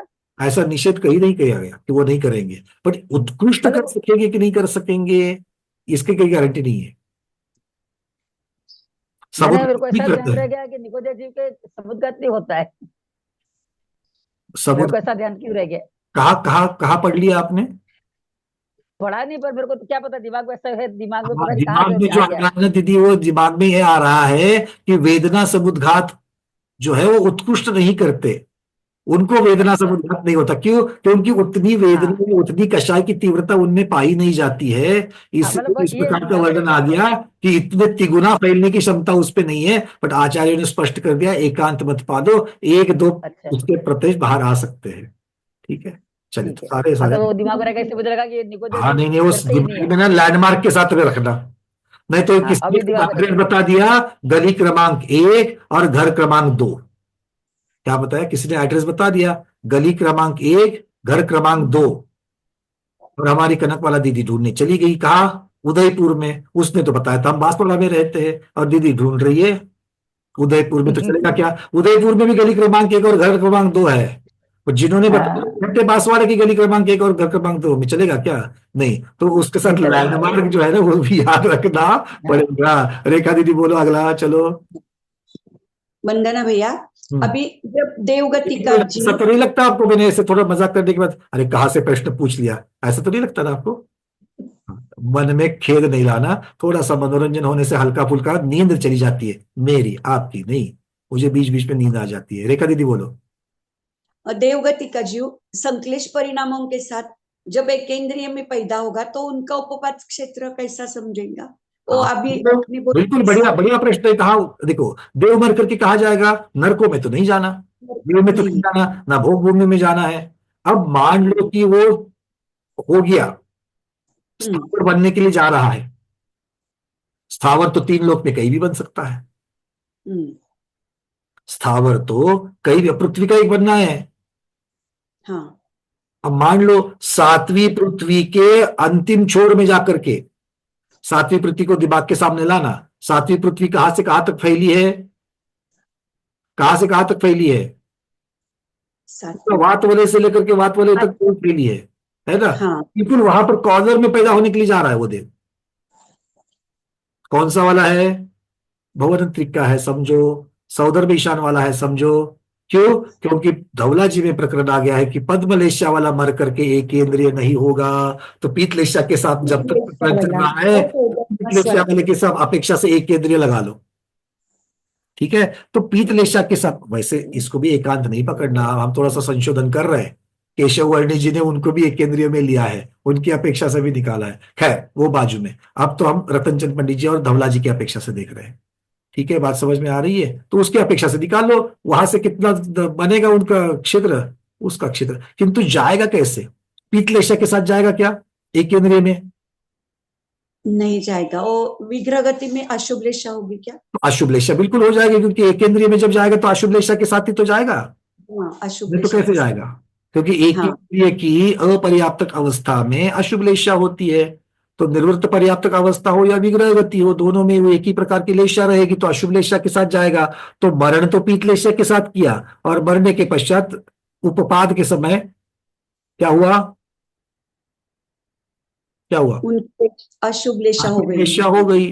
तो पर मारणांतिक समुद्घात की अपेक्षा से वर्णन कर रहे हो तो अलग होगा, अगर उपपाद की अपेक्षा से वर्णन कर रहे हो तो अलग होगा। क्योंकि मारणांतिक समुद्घात में देव की अपेक्षा से, पीतलेशा की अपेक्षा से ही मारणांतिक समुद्घात करेंगे। क्यों? क्योंकि मारणांतिक समुद्घात कब होता है? मरण से पहले होता है। हाँ, इन सभी सिद्धांतों को सामने रखते हुए आपको करना पड़ेगा, 2-3 चीजों को मिक्स करके नहीं सोचना कभी भी। हम लोगों की आदत होती है, ऐसा हुआ तो क्या, वैसा हुआ तो क्या। नहीं, वैसा हुआ तो क्या जरूर सोच सकते हैं, बट आगे के सिद्धांत मारणांतिक करेंगे तो उनके आत्म प्रदेश तो फिर से वही जाएंगे। लेकिन आत्म प्रदेश, देखो, आत्म प्रदेश फैलने में, कहीं से कहीं जाने में कोई रोक टोक नहीं है। मारणांतिक समुद्घात मरण के पहले हो रहा है तो कौन सी लेशा के साथ हो रहा है, ये देखना जरूरी है। ठीक है, और उपपाद क्षेत्र जब बनेगा तो उपपाद क्षेत्र मरण के पश्चात विग्रह गति में जो लेशा होती है उसकी अपेक्षा से, अगर वही लेशा टिकेगी तो उस लेशा की अपेक्षा से वर्णन होगा, अगर वो लेशा नहीं टिकेगी तो जो लेशा होगी उसकी अपेक्षा से वर्णन होगा। तो मारणांतिक समुद्घात समुद्घात में आएगा, उपपाद उपपाद में आएगा। और जब मारणांतिक समुद्घात करके उपपाद करेंगे तो भी उपपाद में ही वर्णन आएगा, क्योंकि वहां पर उपपाद की अपेक्षा से आप क्षेत्र निकाल रहे हो। ठीक है, समझ में आ गई बात? सिर्फ हाँ नहीं कहना, अगर पक्की आई तो ये हो हाँ कहो, नहीं तो बिंदास ना कहो। आधा घंटा मैं बैठा हूं यहां पर, बिल्कुल चर्चा करेंगे। ध्यान से समझ लो, जो हम लोगों ने 3 प्रकार के तरीके निकाले थे क्षेत्र को निकालने के लिए, एक स्वस्थान, एक समुद्घात और एक उपपाद। उपपाद, तो हाँ। मारणांतिक समुद्घात को समुद्घात की अपेक्षा से जब देखते हो तो प्रक्रिया क्या, इनडायरेक्टली आप क्या सोच रहे हो कि मरण के पूर्व समुद्घात पूरा हो जाएगा। हाँ, ये वहां पर इनडायरेक्टली आपका ये सोच हो जाएगी, हाँ या ना, सब लोग बोलो। इस प्रकार की सोच हो जाएगी। मतलब क्या है? मतलब कि पर्याप्तक अवस्था में मरने से पहले आपकी जो भी लेश्या है, उस लेश्या की अपेक्षा से वो मारणांतिक समुद्घात देखा जाएगा। हम्म, पर जब उपपाद क्षेत्र आपको निकालना है, उत्कृष्ट निकालना है, तो मारणांतिक समुद्घात मोड़े वाली गति से करने वाले जीव की अपेक्षा से उपपाद उत्कृष्ट निकलता है। तो उसमें भी मारणांतिक समुद्घात भले किसी ने पीत लेश्या के साथ किया होगा, किंतु आयु पूर्ण कर गई है। उपपाद को जब निकालना है तब उसकी आयु पूर्ण हुई है, यह समझ करके उपपाद निकालना पड़ेगा, हाँ या ना? क्योंकि आयु पूर्ण हुए बिना उपपाद बनता ही नहीं है। नहीं होता। इसका मतलब है भले उसने पीत लेश्या के साथ में मारणांतिक समुद्घात किया हो, किंतु उपपाद जो है वो किस प्रकार की कहा जाकर के जन्म लेने वाला है, उस अपेक्षा से उसकी जो विग्रह गति में जो उसका लेश्या बनने वाली है, उस लेश्या की अपेक्षा से ही उसका वर्णन उपपाद क्षेत्र में किया जाएगा। हाँ, क्योंकि अब मरण की अपेक्षा से भी ये क्यों, क्योंकि वो जो बचे हुए जो उसके जो भाग है, जो उसका आत्म प्रदेश है, अब वो जाकर के उपपाद करने वाले हैं। ठीक है ना? बात समझ में आ गई है? तो अब क्या होगा? अब मरण तो हो चुका है, तो मरण हो चुका है तो पर्याप्तक अवस्था पूर्ण हो चुकी है, तो विग्रह गति में बदल सकती है। और किसकी अपेक्षा से बदलेगी? तो जहां जाकर के जन्म ले रहे हैं उसकी अपेक्षा से बदलेगी। इसीलिए हमेशा कहा जाता है उपपाद क्षेत्र का वर्णन जन्म की अपेक्षा से किया जाता है, नए भव की अपेक्षा से किया जाता है। ठीक है? क्लियर है? चलो, विजया लक्ष्मी दीदी, मैं आगे नहीं जाऊंगा जब तक कि पूरा नहीं होता, क्योंकि वैसे भी अभी स्पर्शन अधिकार को हम लोग स्पर्श कर सकते हैं, किंतु क्षेत्र को पहले अच्छी तरीके से समझ लो, फिर हम जाएंगे स्पर्श की तरफ। हाँ, विजय लक्ष्मी दीदी। जब देव तीसरे नर्क तक जाते हैं भिड़ाने के लिए, तो उनकी लेशा चेंज होती है तब? क्या वही पीत लेशा रहती है? दीदी फिर से कहो, फिर से कहो। जब देव तीसरे नर्क में जाते हैं लड़ाने के लिए, तो उनकी लेशा चेंज होती है क्या तभी? अच्छा, अब बताओ मुझे कि जो नीचे लड़ाने के लिए जाएंगे वो तो कौन जाते हैं? अम्बरीश जाति से, अम्बावरीश जाति के जो देव है वो वहां पर जाते हैं, है कि नहीं है? और ऐसे जो देव है जो भिड़ाने की अपेक्षा से जो जा रहे हैं, वो रौद्र ध्यान करते हैं। वो क्या करते हैं? दूसरों को लड़ा करके, देखो गलत चीज हो रही है, पाप हो रहा है, इसीलिए लेशा अशुभ ही होगी, ऐसा मत समझना। पाप करके जिसको खुशी होती है उसे रौद्र ध्यान कहा जाता है। तो दूसरों को लड़ा करके जिसके परिणाम खुश होने के हो, तो उसके संक्लेश होगा या संक्लेश मंद होगा? मैं विशुद्धि शब्द नहीं लगाऊंगा, संक्लेश मंद होगा या संक्लेश ज्यादा होगा? मंद होगा, क्योंकि वो खुश मना रहे हैं ना, संक्लेश नहीं कर रहे और उसमें कौन जा रहा है भिड़ाने के लिए? कौन जा रहे हैं? व्यंतर जा रहे हैं, भवनत्रिक के देवों में से जा रहे हैं भिड़ाने के लिए, हाँ या ना? तो उनकी लेशा कौन सी होगी? पीत लेशा है, पीत लेशा ही होगी। भले जघन्य पीत हो जावे, भले जघन्य पीत हो जावे, किंतु रहेगी तो पीत लेशा है। तो जाकर के पीत लेशा के साथ ही वो दूसरों को भिड़ाएंगे। हाँ, उसके ऊपर मुझे फिर प्रश्न आता है कि जब वो समझो उधर लड़ाने गए, उनका लेशा पीती रहता है, तभी उनका मृत्यु होता है, तो नीचे के 2 राज्यों पे आप पकड़ सकते हैं ना, वो घना नीचे से 2 राज्यों पे पकड़। आप कौन किसकी अपेक्षा से, समुद्घात की अपेक्षा से वर्णन कर रहे हैं कि उपपाद की अपेक्षा से? समुद्घात क्या विहार की अपेक्षा से? नहीं, उपपाद की अपेक्षा। उधर मर गए कि फिर वो जन्म लेंगे ना, उधर आए तो उधर उसके वहां से मारणांतिक समुद्घात करके अगर उपपाद करते हैं तो वहां से ले लेंगे।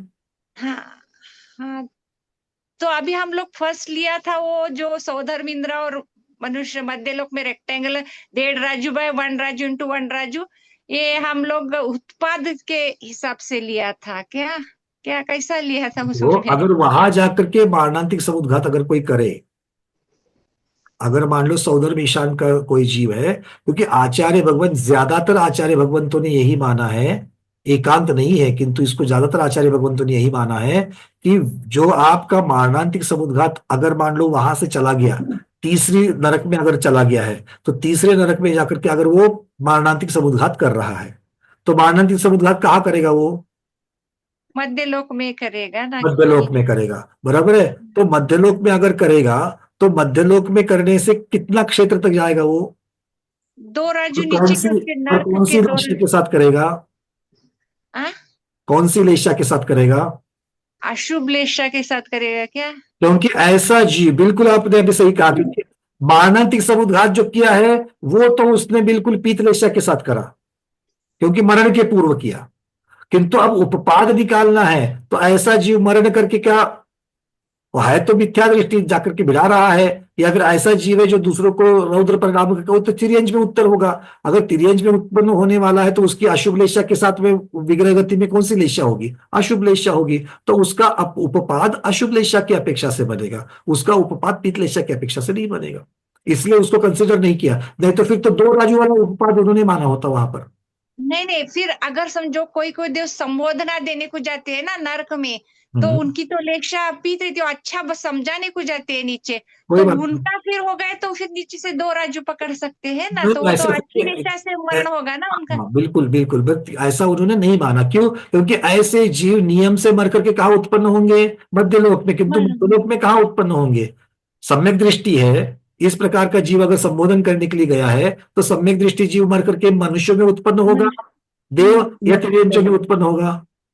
मनुष्य में होगा ना। तो सुनो, मनुष्य में होगा, तो मनुष्य में होगा तो आपको घनाकार क्षेत्र निकालना है, तो घनाकार क्षेत्र कितना बनेगा? तो नीचे के 2 राजू इंटू 1 राजू नीचे नर्क में जाती ना 2 राजू। अरे बिल्कुल ठीक, क्योंकि 2 राजू हुआ, बट 1 राजू कैसे बनेगा? अच्छा, मध्य लोग, अच्छा पूरा उत्तर की अपेक्षा से बनेगा ना, उसका मोटाई और चौड़ाई। हाँ बराबर। 45 लाख योजन की अपेक्षा से बनेगा, तो 45 लाख योजन की अपेक्षा से अगर बनेगा तो वो कितना होगा? 1 राजू, 2 राजू को अगर हम लोग 1 राजू से भी अगर डेसिबल पॉइंट से करेंगे तो कितना उत्तर आएगा? बहुत कम उत्तर आएगा। तो इस प्रकार से, इसीलिए तो उन्होंने लेते वक्त पीतलेशा के साथ मर करके जिस प्रकार से जीव आगे चल करके उपपाद करेंगे, उसकी अपेक्षा से वर्णन करते करते करते ये इस प्रकार की चीजें निकलती है। ठीक है। रेक्टेंगल ले। और उपपाद की अपेक्षा, क्षेत्र की अपेक्षा वर्णन, और स्पर्शन की अपेक्षा। स्पर्शन में क्या होगा? स्पर्शन में भूतकाल ले लोगे तो फिर 2 के एडिशन भी करके जाते हैं, ऐसा पद्मलेशा में गणित आएगा। पद्मलेशा का वर्णन जब आएगा तो हम इसको और बताएंगे कि 2 अलग अलग जीवों की अपेक्षा से वर्णन, एक ने यहां से यहां तक मारणांतिक समुद्घात किया, दूसरे ने दूसरी जगह पर कर दिया, पर चूंकि दोनों पद्मलेशा वाले हैं इसलिए दोनों की टोटल करके ले लिए, ऐसा भी प्रक्रम है। ठीक है, पर वो विषय थोड़ा सा अलग है। चलिए अर्चना दीदी। वंदना भैया जी, ये मैं यदि 5 इंद्रिय वाले जीवों को एक साथ बोलूं कि मारणांतिक समुद्राग यदि 5 इंद्रिय वाले जीव करते हैं तो उनकी लेशा के अनुसार, चाहे वो शुभ हो चाहे अशुभ हो, वो क्षेत्र निकलेगा मारणांतिक के लिए। और यदि वो उत्पाद की अपेक्षा से 5 इंद्रियों का उत्पाद क्षेत्र निकाले तो विग्रह गति में तो लेशाएं बदल जाती हैं। मतलब एक मिनट, आपका प्रश्न ही नहीं समझे मुझे। आपने पंचेंद्रिय की अपेक्षा से क्या वर्णन कर रही हो? आप शुभ का कर रहे हैं कि अशुभ का कर रहे हैं? मैं ये बोल रही हूँ 5 इंद्रियों का यदि एक साथ बोलना चाहें, सिर्फ देव का नहीं, 5 मतलब एक इंद्रिय से लेके विकलत्रा से लेके एक तो आपको रेफरेंस लेना पड़ेगा ना, या तो शुभ लेशा से ले लो या तो फिर अशुभ लेशा से ले लो। नहीं, मैं जो बोल रही हूँ अब, मतलब मैं बोली चाहे उनकी शुभ हो चाहे अशुभ हो। अरे ऐसे कैसे होगा? या तो इंद्रिय मार्ग की अपेक्षा से वर्णन करो या तो लेशा मार्ग की अपेक्षा से वर्णन करो, एक तो आपको रेफरेंस लेना पड़ेगा ना। अच्छा, मतलब मैं जो सोच रही थी कि यदि 5 इंद्रिय वाले जीव का एक साथ हम बोलना चाहें तो उनकी यदि वो मारणांतिक समुद्घात कर रहे हैं तो किसी की शुभ होगी, किसी की मारणांतिक समुद्घात करेगा। ठीक है, मारणांतिक आपको सिर्फ क्षेत्र निकालना है क्या? नहीं, मेरे को सिर्फ लेशा के अनुसार से ये समझना आप अभी कह रहे हो कि लेशा के अनुसार निकालना है, तो लेशा के अनुसार लेना पड़ेगा। आप अपने प्रश्नों को ध्यान से देखो, आप 2 चीजें मिक्स कर रही हो। अच्छा, आप क्षेत्र तो निकालना चाहती हो किंतु उसके साथ में साइड में कहती हो कि मुझे सबका मिला करके कहना है, और तीसरी साइड में कह रहे हो लेशा की अपेक्षा से निकालना। तो अगर लेश्या की अपेक्षा से निकालना है तो या तो शुभ की अपेक्षा निकालो या तो अशुभ की अपेक्षा निकालो, क्योंकि दोनों का वर्णन अलग हो जाएगा। तो पांचों इंद्रियों वाले जीव में तो जैसे एक 1 से 4 इंद्रिय वालों की शुभ लेश्या होती है, उनकी भी होती है क्या? उनकी लेश्या तो मुझे लगा अशुभ ही लेती है। लेश्या होती कि नहीं एक सब्जी होती? नहीं, उनकी होती तो है, लेकिन मुझे लगा उनकी अशुभ ही होती है। तो बिल्कुल अशुभ होती है। पंचेंद्रिय को छोड़ करके विकेंद्रिय और एकेंद्रिय सबकी अशुभ ही अशुभ होगी। तो एक इंद्रिय से विकलेंद्रिय का यदि उनका मारणांतिक समुद्घात की अपेक्षा यदि क्षेत्र निकालें सर्वलोक, तो वो क्षेत्र अशुभ लेश्या की अपेक्षा से निकालना पड़ेगा, क्योंकि अशुभ लेश्या ही होती है वहां पर। और इनका बाकी सबका मतलब देवों का और बाकी उनका निकाले तो पंचेंद्रिय की दोनों आ जा सकते हैं। पंचेंद्रिय की निकालते वक्त अशुभ की अपेक्षा से अलग और शुभ की अपेक्षा से अलग। पंचेंद्रिय की अगर अशुभ की अपेक्षा से निकालोगे तो सर्वलोक, शुभ की अपेक्षा से निकालोगे तो सबके अलग अलग। और यदि यही अपन उत्पाद की अपेक्षा से निकालें तो विग्रह गति में तो लेश्याएं बदल जाती हैं, अशुभ हो जाती है ना। विग्रह गति में तो वो गति अधिकार की अपेक्षा से लेता है, कहाँ कौन सी होगी? जी समझ में नहीं आया। गति अधिकार की अपेक्षा से आपको निकालना है कि विग्रह गति में कौन से जीव की कौन सी लेश्या होगी। अच्छा, गति अधिकार में बता दिया ना, किसके साथ में मरण किया तो विग्रह गति में कहा जाएंगे, किसके निवृत्त पर्याप्त अवस्था में कौन सी होगी, भोग भूमिया है तो क्या है, तो क्या है, पंचेंद्रिय तो क्या है, ये सारा वर्णन वहां पर आ गया। अच्छा, ज्यादातर तो लेकिन कापोत हो जाती ना भैया जी। तो अब देखो, जिस प्रकार की बात करोगे उस प्रकार की बात होगी। हम एक उत्तर देकर के कैसे उत्तर देगी, जहां पर एक से ज्यादा उत्तर है वहां एक उत्तर कैसे? नहीं, मेरा मतलब वो सही है, लेकिन ज्यादातर तो मैंने ऐसा समझ में आया कि मुझे विग्रह गति में ज्यादातर जीव कौन से सुनो, ज्यादातर जीव कौन से होते हैं? अल्प बहुत को निकालो, कृष्ण लेश्या वाले कितने ज्यादा है उसके एक भाग की अपेक्षा से देखा जाए। हाँ, वो याद आ रहा है ना वो क्षेत्र, तो वो वाला अल्प बहुत कृष्ण वाले ज्यादा, कृष्ण वाले ज्यादा, पद्म उससे वाले कम, उससे कपोत वाले कम। ठीक है, वो अल्प बहुत। इसलिए कोई भी प्रकरण हो, कहीं पर भी आपको अकेले उस प्रकरण को लेकर के नहीं चलना पड़ता है। जब भी हम मारणांतिक समुद्घात हो, स्वस्थान हो, जो भी प्रकरण कर रहे हो, सब जगह पर गति अधिकार को लेना पड़ता है। जब कोई अगर हम लोग उदाहरण देते हैं तो आपको कर्म अधिकार, लक्षण अधिकार की अपेक्षा से सोचना पड़ता ही पड़ता है। तो समग्र से जब तक आप विचार नहीं करोगे तब तक उत्तर नहीं आता है, ये आपको याद रखना है। भले वो 2 महीने पहले की चर्चा है, 1 महीने पहले की चर्चा है, बट है तो लेश्या की चर्चा। उसमें अगर गुणस्थान घुसोड़ोगे तो गुणस्थान की चर्चा चलोगे, क्योंकि आलाप अधिकार में आएगा। इसके साथ जब गुणस्थान लगाओगे तो पहला गुणस्थान प्रवृत्ति आपको भी याद करना पड़ेगा। उसके साथ में जीव समास लगा दोगे तो जीव समास प्रवृत्ति को भी लगाना पड़ेगा। और यही तो वर्णन षटखंडागम में आ गया है अनुयोग द्वारों में, और इसको कर्म सिद्धांत के साथ में लगा करके देखा जाता है। कर्म प्रकृतियों की विच्युत्ति मार्गणा की अपेक्षा से, तो जिस पीतलेश्या की अपेक्षा से वर्णन जब करेंगे तो पीतलेश्याओं में कौन कौन से कर्म प्रकृति की विच्युत्ति होती है, कर्मकांड घुसा रहा हो इसके बीच में। तो आपको पहले देखना पड़ेगा पीतलेश्या कहाँ कहाँ होती है, कौन कौन से गुणस्थान होते हैं, फिर उसकी अपेक्षा से। पर वो गुणस्थान की अपेक्षा वर्णन नहीं चलेगा, वहां पर पीतलेश्या की अपेक्षा से वर्णन चलेगा। ठीक है, इंद्रियों की अपेक्षा, इंद्रिय मार्गना की अपेक्षा से कर्म की विच्युत्ति, फिर वो बंध की विच्युत्ति है, सत्ता की विच्युत्ति है, उदय की विच्युत्ति है, उदृढ़ा की विच्युत्ति है, ये सारा कुछ आ जाएगा तो कर्मकांड में जा जाएंगे।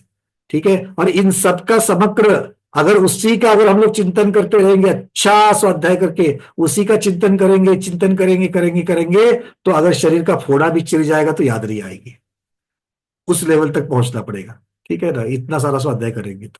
चलो अगला प्रश्न सुनीता दीदी जल्दी से। वंदना भैया जी, मेरा प्रश्न है कि मारणांतिक समुद्घात में यदि जो विग्रह गति से जा रहा है तो हमने कार्बन का योग की अपेक्षा से वहां शुक्ल लेश्या पकड़ी है, तो क्या उसकी जो मारणांतिक कार्बन का योग शुक्ल लेश्या वो सब द्रव्य लेश्या का संबंध आ गया। यहाँ पर भाव लेश्या का प्रकरण चल रहा है, तो वो नहीं लेना है इसमें मारणांतिक में भी बिल्कुल नहीं। कार्बन का विश्व सोचे, कार्बन की अपेक्षा से शुक्ल वगैरह वो जो भी शरीर की अपेक्षा से चर्चा हो रही है, कार्बन कहाँ है, ये सारी जो चीजें शरीर की अपेक्षा है, वो सब द्रव्य लेशा का वर्णन है, भाव लेशा का नहीं। तो यहाँ जो लेशा रहेगी उसके भाव की तो वो क्या बदल जाएगी विग्रह गति में अंतर द्रव्य होने के लेशा बाद? का प्रकरण छोड़ करके पूरी लेशा मार्गना में द्रव्य भाव लेशा लेशा का ही की वर्णन है, पूरा भाव लेशा नहीं का वर्णन है। मारणांतिक की अपेक्षा समुद्घात यदि जीव कर रहा है तो जब उसने समुद्घात स्टार्ट किया तो उस समय उसकी जो भी लेशा होगी तो देवगति में यदि वो जा रहा है तो वहां क्या उसकी फिर शुभ बनेगी? बिल्कुल बनेगी, भाव लेशा की अपेक्षा से क्यों नहीं बनेगी?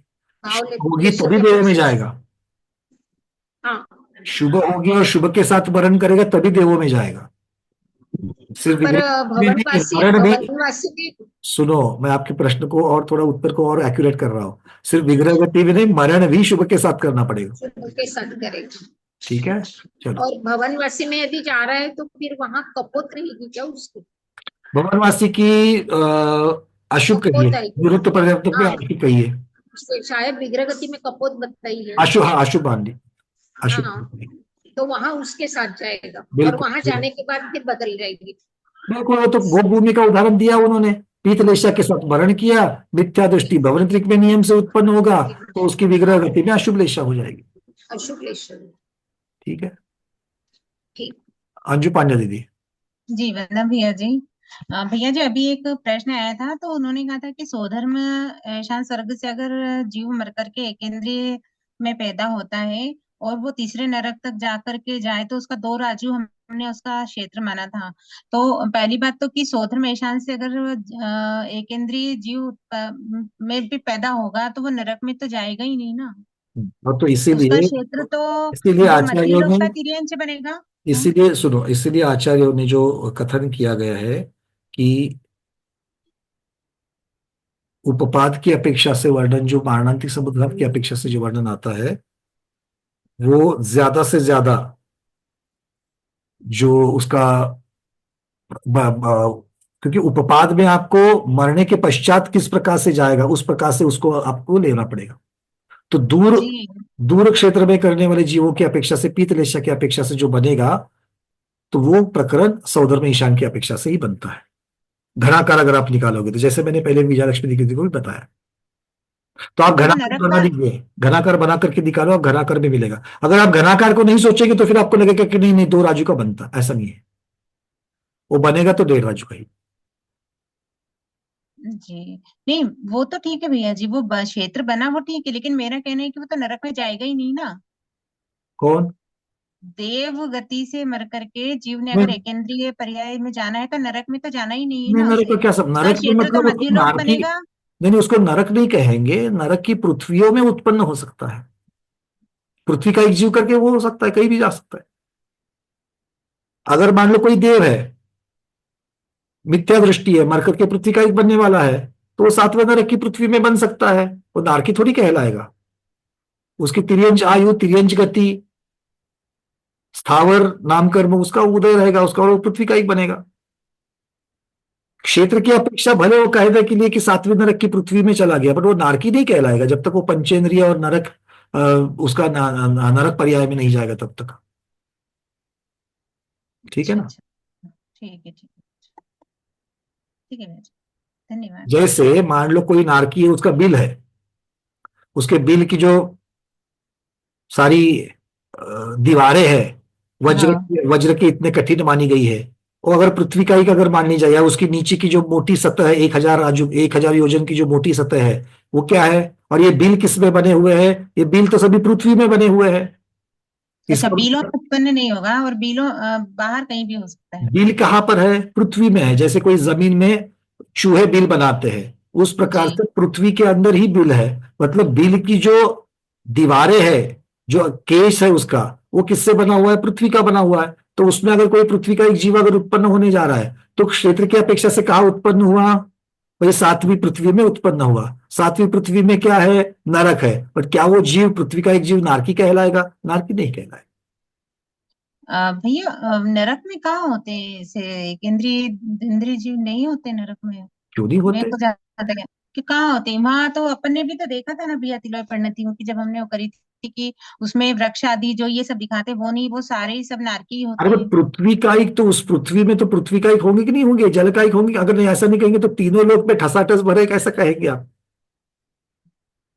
एकेंद्रिय जीव, स्थावर जीव सब जगह पर है कि नहीं है? पृथ्वी का जीव पृथ्वी में होंगे कि नहीं होंगे? ये सिद्धशिला में भी मानते हैं, पर वो नरक का मुझे ऐसा याद है कि नरक में तो पाए ही नहीं जाते हैं ये। ऐसा नहीं है, ऐसा एकांत नहीं लेना, क्योंकि वहां पर भी हो सकता। अच्छा, वहां पर हवा है कि नहीं बोलो? हाँ है ना, हवा है ना, बिलों में हवा है ना। वाइब्रेट शरीर को लेने की अपेक्षा से नहीं, श्वासोश्वास तो कर रहे हैं कि नहीं कर रहे हो? जी अच्छा, वो हवा का करे या ना करे, पर वहां पर हवा तो है कि नहीं है? है वायु का एक है। वायु है तो जी वायु है तो वायु का एक जीव है कि नहीं है?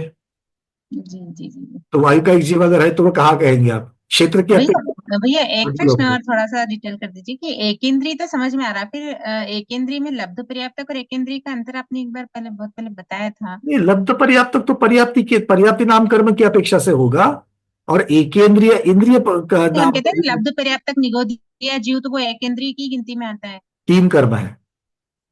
एक है जाति नाम कर्म, एक है स्थावर नाम कर्म, एक है पर्याप्त नाम कर्म। हाँ जी। जाति नाम कर्म की वजह से एकेंद्रिय बनेगा, इंद्रिय स्पर्शन की अपेक्षा से वर्णन होगा। हाँ स्थावर नाम कर्म की अपेक्षा से वो स्थावर काय होगा। हाँ। स्थावर काय का अर्थ क्या हो गया? पृथ्वी का एक हो सकता है। ऐसे 5 भेद हो जाएंगे पृथ्वी, क्योंकि एकेंद्रिय कहने से ये डिसाइड हुआ क्या कि पृथ्वी का एक होगा या एक जल का एक होगा या अग्नि का एक होगा? नहीं कुछ भी हो सकता कहने से है। तो नहीं हुआ, एकेंद्रिय कहने से इंद्रिया कौन सी मिली? स्पर्शन इंद्रिय, इतना ही डिसाइड हुआ। अच्छा, स्थावर नाम कर्म से डिसाइड हो गया कि वो पृथ्वी का एक होगा या जल का एक होगा या अग्नि का एक होगा। पर काय, स्थावर काय की अपेक्षा से ये डिसाइड हुआ कि उसकी इंद्रिया कौन सी मिलेगी? एक ही मिलेगी, किंतु कौन सी मिलेगी? ये जाति नाम कर्म बताएगा। तो जाति नाम कर्म से इंद्रिय की अपेक्षा से वर्णन होगा, स्थावर नाम कर्म में कौन सी काय लेगा उसका वर्णन होगा। अब वो पर्याप्तक होगा क्या अपर्याप्तक होगा? ये पर्याप्त नाम कर्म डिसाइड करेगा। उसकी अपेक्षा से लब्ध पर्याप्तक है या निर्वृत्त पर्याप्तक होकर के पर्याप्तक होगा, ये डिसाइड हो जाएगा। तो ये 3 अलग अलग कर्म है, तीनों का अलग अलग कार्य है। जी भैया जी। ठीक है, क्लियर। आ गया। जैसे आप अंजू पांडे दीदी है, आपके परिवार के लिए आप माँ भी हो, किसी के लिए पत्नी भी हो, किसी के लिए बहन भी हो, और ये तीनों अलग अलग चीजें हैं, और हम सबके लिए स्वाध्यायी भगिनी हो। तो ये इस प्रकार से वर्णन, मतलब एक ही चीज का अलग अलग चीजों से ये उपलब्धियां अलग अलग है, कार्य अलग अलग कर्मों का है, दिखता एक है किंतु अलग अलग कर्मियों का कार्य है। जी अलग अलग वो समझने में सबसे इजी वहीं पर, एकेंद्र कहने से क्या जल का एक अग्नि का एक डिसीजन होगा क्या? नहीं होगा। तो वो निर्णय कौन करेगा? तो उसके स्थावर नाम कर्म और पर्याप्त नाम कर्म के आधार पर पता चलेगा। पर्याप्त नहीं, वो निर्णय स्थावर नाम कर्म करेगा। अच्छा, हाँ। बन गए स्थावर तो बन गए, पर्याप्तक बनोगे कि अपर्याप्तक बनोगे, वो कौन डिसाइड करेगा? तो वो पर्याप्त नाम कर्म करेगा। ठीक है, चलिए, बहुत अच्छे से क्लियर हो गया, थैंक यू। कुसुम दीदी, मुंबई। वंदना भैया जी।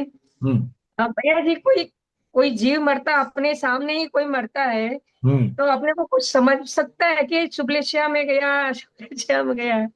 अरे ऐसे गोदा जी ने तो मना किया कि आंख से गया या इससे गया, वो कोई मतलब नहीं उससे। देखो, खुद की लेशा पता चल जाए बहुत बड़ी बात है, उतनी सावधानता जरूर रखना कि अपनी लेशा क्या है, और दूसरे को मरते हुए अपने भाव करुणा के हो जावे। उसको मेरा इष्ट वाला है, मेरे सगे वाला है करके दहाड़ मार के रोने के लिए नहीं बोल रहा हूं मैं, वो तो शोक हो जाएगा, वो तो आत्म ध्यान हो जाएगा। किंतु मैं ये कह रहा हूं कि कोई मर रहा है, वेदना से मर रहा है, अगर सिर्फ मर रहा है अपनी आयु पूर्ण करके शांति से मर रहा है, तो कोई करुणा के भाव नहीं, वो तो इस प्रकार के भाव न्यूट्रल होने चाहिए, माध्यस्थ भाव होने चाहिए। वो तो देह परिवर्तन कर रहा है जैसे कपड़े बदलते हैं, इस प्रकार के भाव होने चाहिए। अगर वेदना से कोई मर रहा है तो भाव करुणा के होने चाहिए, दया के होने चाहिए, बस इतनी। और ये अपने आप नहीं होगा, हर रोज ट्यूशन देंगे ना तब होगा, ठीक है ना? वो ट्यूशन की जरूरत बहुत है। एक और भैया, थोड़ा बेसिक सवाल है, नरक की पृथ्वी और अष्टम पृथ्वी, पृथ्वी में कुछ डिफरेंस होगा या सेम पृथ्वी है? किसकी अपेक्षा से? वर्ण की अपेक्षा से, स्मेल की अपेक्षा से? नहीं, जो अभी मर रहे हैं। नहीं, मतलब मेरी दीवार दूसरी दीवार से अच्छी क्या बुरी कब कहते हैं? अलग अलग तरीके से कहते हैं ना, उसमें काई लगी कि नहीं लगी है, उसका कलर है क्या उतर गया है, उसमें क्रैक है कि नहीं है, किसकी अपेक्षा से अच्छा और बुरा कहेंगे? नहीं, अष्टम पृथ्वी और नरक की पृथ्वी। हाँ, तो भाई किसकी अपेक्षा से अच्छा बुरा कहूं? एक पृथ्वी का एक जीव है, उसकी अपेक्षा से कहूं तो सातवीं धरा की सातवीं पृथ्वी में अगर उत्पन्न हुआ क्या और आठवीं पृथ्वी में उत्पन्न हुआ क्या फर्क है हाँ उसके लिए? वो तो वही प्लेटो पृथ्वी का ही रहेगा, है ना? तो इस अपेक्षा से हाँ फर्क नहीं पड़ेगा। कहने के लिए ऊर्ध्वलोक की अपेक्षा से अलग पर्याय, अधोलोक की अपेक्षा से अलग पर्याय। वो सातवें नरक की पृथ्वी में उत्पन्न हुआ इसलिए उसको नरक की यातना थोड़ी भोगनी पड़ेगी, और आठवीं में उत्पन्न हुआ करके वहीं से थोड़ी सीधे शिला पर चला जाएगा। दोनों भी होने वाले हैं, तो उसका कोई मतलब नहीं बनता है। अच्छा, सेम रहेगा। दोनों चीजें मतलब अगर आप अभेद रूप से देखा जाए तो कोई फर्क नहीं मिलेगा।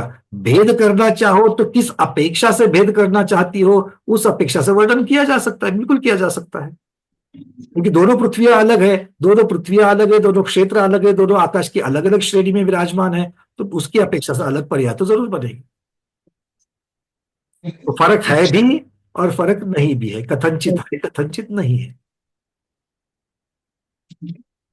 मतलब जाने वाले को यातना नहीं होगी ना, ऊपर जाओ चाहे नीचे जाओ। यात्रा क्यों होगी भाई? वैसे तो वही पृथ्वी का एक में जा रहा है, इस बात से ही यात्रा होनी चाहिए कि कोई वो तो ठीक है ना। ये तो हाँ, मृदु में जा रहा है क्या सौम्य में जा रहा है, उससे क्या फर्क पड़ेगा? वो तो जीव शरीर धारण करने वाला है, इतनी सी बात। पर भैया मरने वाले को ये तो नहीं मालूम पड़ता है मैं पृथ्वी का ही में पैदा होऊंगा, मैं देव बनूंगा, ऐसे कुछ सिग्नल अपने को मालूम पड़ जाते हैं? देखो, कुछ मोटा मोटी में चीजें आगम में बताई गई है, उतनी ही हम पकड़ करके चलनी है। क्या है?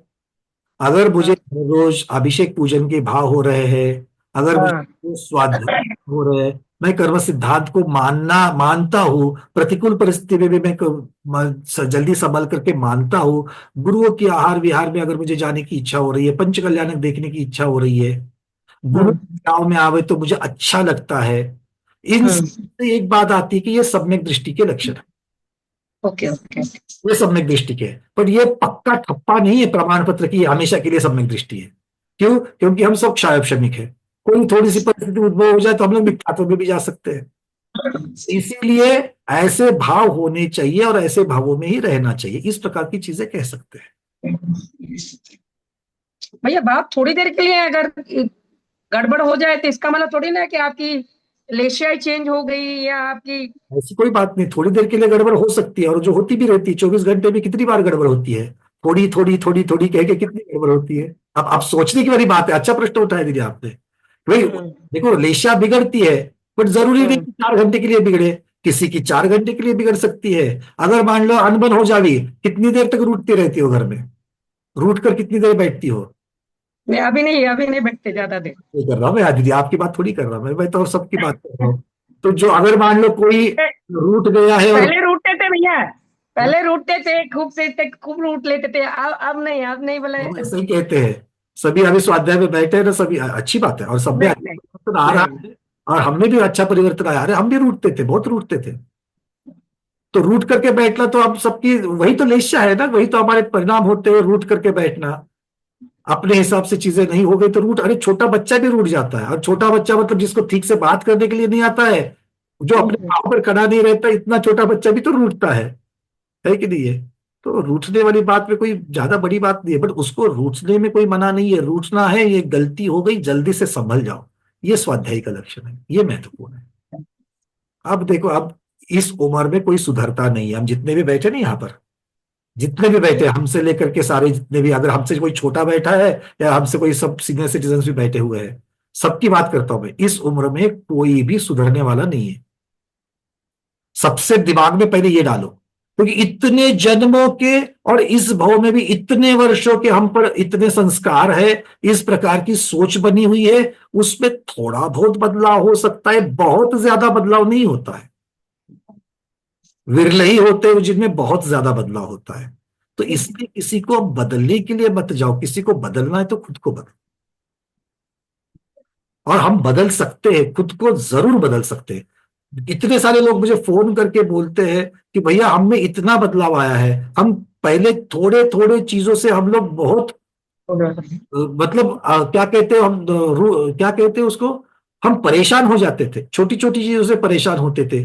अब परेशान होने के लिए गुस्सा करने की परिस्थिति में हो तो गुस्सा कर सकते थे, और गुस्सा करने की परिस्थिति में नहीं हो तो मन ही मन में खराब करके अपने मन को मायूस करके बैठ जाते थे। ऐसी ऐसी चीजें लोग फोन करके बताते हैं। बट अब हम सीख गए हैं। क्या सीख गए हैं? सहन करना सीख गए हैं। और ये सबसे बड़ी बात है जिंदगी में, जो सहन करना सीख गया, सामने वाले को सहन करना सीख गया, उपसर्ग को सीखना, वही तो परिचय जय है कि नहीं है? तो परिचय जय, परिचय मतलब दुख देने वाली बात, और दुख देने वाली बात को जो सहन करना सीख गया मतलब वो मोक्ष मार्ग पर आगे जा रहा है। ये महत्वपूर्ण बात है। ठीक है, चलिए, आपके इस प्रश्न की वजह से अच्छी चर्चा भी हुई और अच्छा संबोधन खुद को दे पाया, इसलिए बहुत बहुत धन्यवाद आपका। आज के स्वाध्याय में इतना ही। गुरुओं के श्री चरणों में बारंबार नमोस्तु वंदामि इच्छा करते हुए यहाँ पर लेशा मार्गना का क्षेत्राधिकार पूर्ण करते हैं। जैनम जयतु शासनम, जैनम जयतु शासनम, जैनम जयतु शासनम।